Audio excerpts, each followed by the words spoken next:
দেখবেন বেশিরভাগ মুসলমান নামাজ ছেড়ে দেয়, বেশিরভাগ মুসলমান রোজা ছেড়ে দেয়, বেশিরভাগ মুসলমান ফারাইজ আহকাম ছেড়ে দেয়, বেশিরভাগ মুসলমান মিথ্যা কথা বলে, বেশিরভাগ মুসলমান চুরি করে, বেশিরভাগ মুসলমান প্রতারণা করে, বেশিরভাগ মুসলমান অন্যের ক্ষতি করে, বেশিরভাগ মুসলমান অন্যের হক নষ্ট করে, বেশিরভাগ মুসলমান আমানতের খেয়ানত করে, বেশিরভাগ মুসলমান অন্যের উন্নতি থেকে সহ্য করতে পারে না, বেশিরভাগ মুসলমান হিংসায় জড়িত, বেশিরভাগ মুসলমান ঘৃণায় জড়িত, বেশিরভাগ মুসলমান আখলাকে রাসূল থেকে দূরে, সুন্নাতে রাসূল থেকে দূরে, আবার বেশিরভাগ মুসলমান যদি আল্লাহর নাফরমানিতে নিমজ্জিত হয়, এই মুসলমানরা আল্লাহর আসমান থেকে দায়িত্ব নুসরাত মদদের আশা করা বোকামি ছাড়া কিছু নয়, বোকামি ছাড়া কিছু নয়, বোকামি ছাড়া কিছু নয়।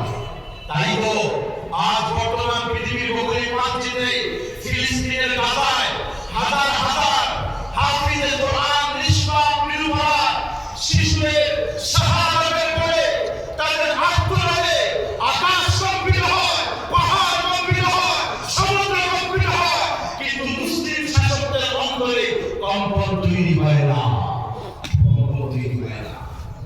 সম্মানিত হাজিরিন, আল্লাহ সুবহানাহু ওয়া তাআলা কোরআনে ঘোষণা করে দিলেন, মুসলমান তার নিজের অবস্থান পরিবর্তন না করলে আল্লাহ তার ফয়সালা পরিবর্তন করবে না।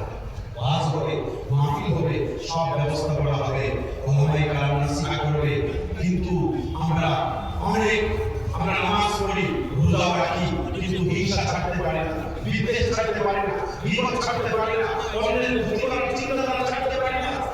ঠিক না বেশি কথা বলেন, ঠিক না বেশি কথা বলেন।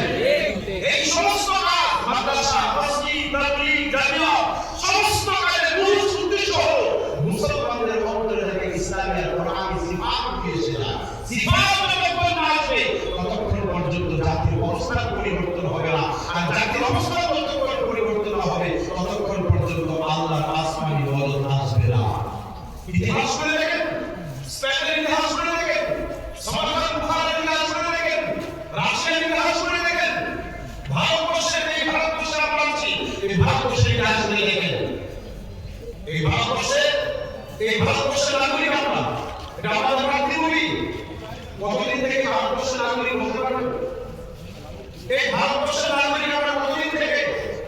আর 11 নয়, 71 নয়, 100 বছর নয়, 200 বছর নয়, 1000 বছর নয়, 10,000 বছর নয়, 20,000 বছর নয়, এই পৃথিবীর সৃষ্টির লগ্ন থেকে মুসলমানরা এই ভারতবর্ষের নাগরিক। আল্লাহু আকবার বলেন। আল্লাহু আকবার। সৃষ্টির লগ্ন থেকে